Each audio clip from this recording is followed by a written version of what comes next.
لا الہ الا اللہ لا الہ الا اللہ لا الہ. تو کتنی یہ حماقت ہے کہ انسان ساری صلاحیتیں دنیا کے پیچھے خرچ کرے اور اللہ کو راضی کرنا بھول جائے. کتنی حماقت ہے یہ.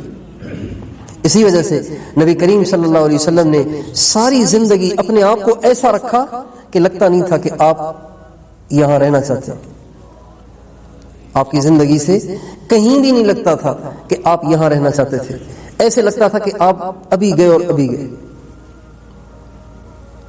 حضرت عبداللہ بن مسعود رضی اللہ عنہ کہتے ہیں ایک دفعہ ہم نے آپ علیہ السلام کو چٹائی پہ لیٹا ہوا دیکھا, آپ کی پیٹھ پہ نشان پڑ گئے تھے, تو ہم نے آپ سے کہا یا رسول اللہ آپ کے لیے ہم گدا بنا دیں جس پہ آپ آرام کر لیا کریں, کم از کم پیٹھ پہ نشان تو نہیں پڑیں گے. آپ نے فرمایا کیا کروں میں دنیا کو, گدا بھی تو دنیا ہے, اس دنیا کو میں کیا کروں, میں نے کون سا ہمیشہ یہاں رہنا ہے, میں تو یہاں پہ مسافر ہوں, 4 دن کی زندگی ہے, چند دن کی زندگی ہے, گزار کے چلا جاؤں گا, گدا تو وہاں چاہیے. ایک دفعہ آپ صلی اللہ علیہ وسلم ساری رات کروٹیں بدلتے رہے. اما عائشہ فرماتی ہیں کہ میں پریشان ہوئی کہ حضور کیوں کروٹیں بدل رہے ہیں, آپ کو نیند ہی نہیں آ رہی. کروٹیں بدلتے بدلتے ایک دم آپ نے اپنی ایک ٹانگ کو نیچے اتار, چارپائی پہ آرام فرما رہے تھے, چارپائی سے ایک ٹانگ کو نیچے اتار دیا, ایک ٹانگ اوپر ہے چارپائی پر, ایک ٹانگ نیچے ہے, اور اپنے پیٹ کو چارپائی کی لکڑی کے ساتھ چپکا دیا.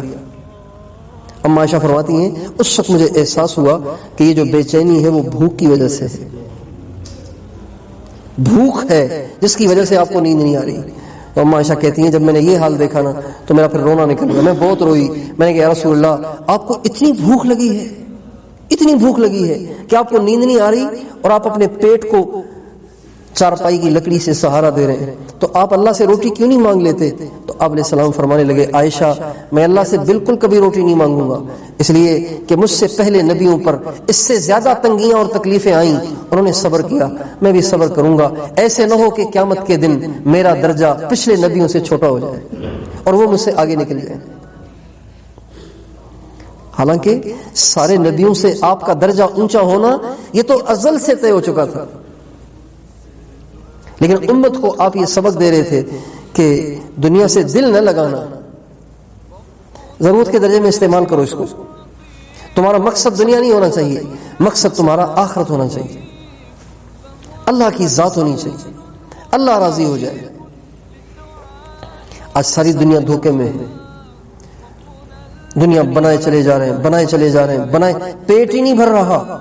ہمارے نبی کا ارشاد ہے اگر آدم کے بیٹے کو سونے کا جنگل دے دیا جائے, سونے کی وادی دے دی جائے, تو آدم کا بیٹا کہے گا اللہ میاں ابھی تو بہت تھوڑا ہے, ایک اور دے دے, ابھی تو تھوڑا ہے, ایک وادی تو کچھ بھی نہیں ہے, ایک اور وادی دے دے, ایک اور وادی دے دے.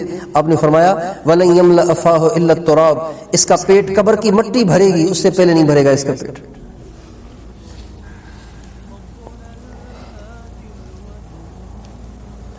جہاں رہنا نہیں ہے اس کے لیے اتنی محنت, اور جہاں ہمیشہ رہنا ہے اس کے لیے ٹائم نہیں ہے. اسلام کا بنیادی فریضہ نماز ہے. حضرت عبداللہ بن عباس کہتے ہیں اللہ کے نبی کے زمانے میں جب کوئی مسلمان ہوتا تو سب سے پہلے اس کو نماز سکھائی جاتی تھی, سب سے پہلے اس کو نماز سکھائی جاتی تھی. اور نماز ایسا فریضہ ہے جو کسی عذر میں معاف نہیں ہے, کسی عذر میں معاف نہیں ہے. مجبور ہے, معذور ہے, بیمار ہے, اٹھ نہیں سکتا, چل نہیں سکتا, کچھ نہیں کر سکتا, لیٹے لیٹے اشارے سے نماز پڑھے. اور خود نبی کریم صلی اللہ علیہ وسلم کی اپنی سیرت مبارکہ اس بات کی گواہ ہے, ہمارے نبی نے نماز نہیں چھوڑی. آپ کے انتقال کے ایام آ گئے ہیں اور عشاء کی نماز کا وقت ہو رہا ہے. آپ کو عشاء کی نماز کے لیے بتایا گیا, آپ نے عشاء کی نماز کا وضو کیا اور وضو کرتے ہی آپ بے ہوش ہو گئے. دوبارہ ہوش آیا اور فرمایا مجھے وضو کراؤ, میں نے نماز پہ جانا ہے. آپ کو دوبارہ وضو کرایا گیا, آپ دوبارہ بے ہوش ہو گئے, پھر ہوش میں آئے, پھر آپ نے فرمایا مجھے وضو کراؤ, میں نے نماز پہ جانا ہے. تیسری دفعہ وضو کرایا گیا, آپ پھر بے ہوش ہو گئے. جب 3 دفعہ آپ بے ہوش ہوئے اور چوتھی دفعہ وضو فرمانے لگے تو آپ نے فرمایا مرو ابا بکر فلیصلی بالناس، ابو بکر سے کہو نماز پڑھا دے. پھر آپ پیچھے جا کے شریک ہوئے لیکن نماز چھوڑی نہیں. حضرت عمر رضی اللہ تعالی عنہ کو خنجر لگا، آنتیں کٹ گئی تھیں، ہر وقت زخم سے خون بہتا رہتا تھا اور اکثر بے ہوش رہتے تھے، ہوش میں نہیں رہتے تھے.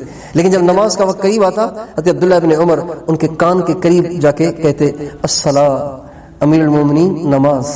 جو ہی نماز کا لفظ ان کے کان میں پڑتا تو بے ہوشی سے بڑبڑاتے اٹھتے، ہاں لا سہم فی الاسلام لمن لا صلاۃ لہ، اسلام میں کوئی حصہ نہیں اس شخص کا جو نماز نہ پڑھتا. بتائیے کتنے مسلمان نماز نہیں پڑھتے. لوگ کہتے ہیں اجی دنیا بھی کرنی ہے دین بھی کرنا ہے. جتنا ٹائم ہم دنیا کو دیتے ہیں اتنا ہی ہم دین کو دے دیتے تو بھی کچھ نہ کچھ گزارا ہو جاتا، تو بھی کہتے کہ جی ماشاءاللہ برابری کر رہا ہے. اس لیے میرے دوستو دنیا دل میں اتر گئی ہے. دنیا کا استعمال منع نہیں ہے، دنیا کا برتنا منع نہیں ہے، دنیا کا کمانا منع نہیں ہے. دنیا کو دل میں ایسا اتار لینا کہ اللہ کے آڑے آ جائے، دین کے آڑے آ جائے، دین کی محنت کے آڑے آ جائے، یہ منع ہے.